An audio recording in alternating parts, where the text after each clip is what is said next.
Every minister I know has a sort of signature closing, commonly called the charge to the congregation. I'm no different. I've been using the same one for many, many years now. But what does it really mean? Hello, I'm Stuart Baskin, pastor of First Presbyterian Church of Tyler, Texas, and this is your daily devotional for Tuesday, March 8th, 2022. If you visit different churches, either in person or online, pay attention to what the minister says at the close of worship right before the benediction. She or he will almost invariably use the same charge week in and week out, or some variation on it. Some come directly from Scripture, and especially from the letters of Paul, for he often closes his letters with a charge to the congregation he's writing. Grammatically speaking, these are written in the imperative mood, the same as one would use when giving a command or making a direct request. Paul might say, "Rejoice in the Lord always. Again I will say, rejoice." Or he might say, "Do not repay anyone evil for evil, but take thought for what is noble in the sight of all. If it is possible, so far as it depends on you, live peaceably with all."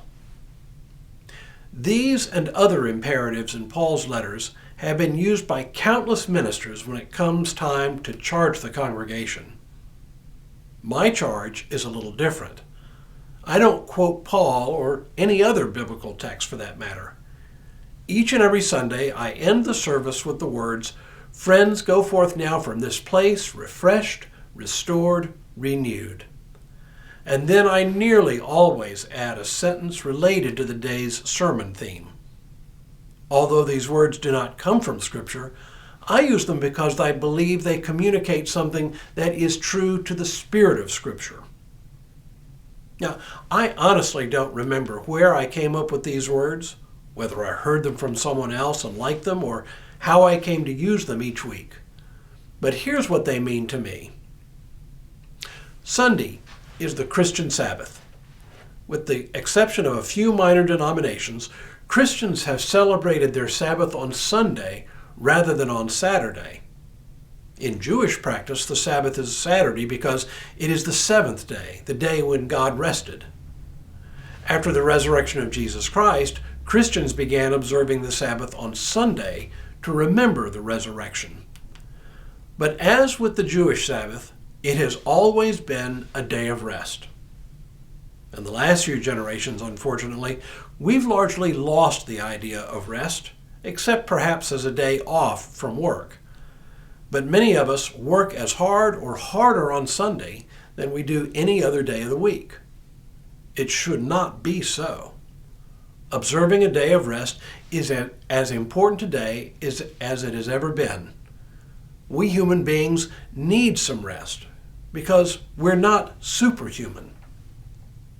In addition to being a Sabbath day, a day of rest, Sunday is also represented for us a time to take stock, to think about our lives in light of what God is doing, and to reorganize our priorities.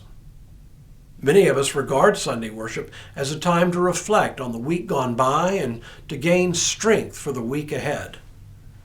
And at our best, we preachers provide a weekly message that is equal parts hope and challenge, comfort and an incitement to action.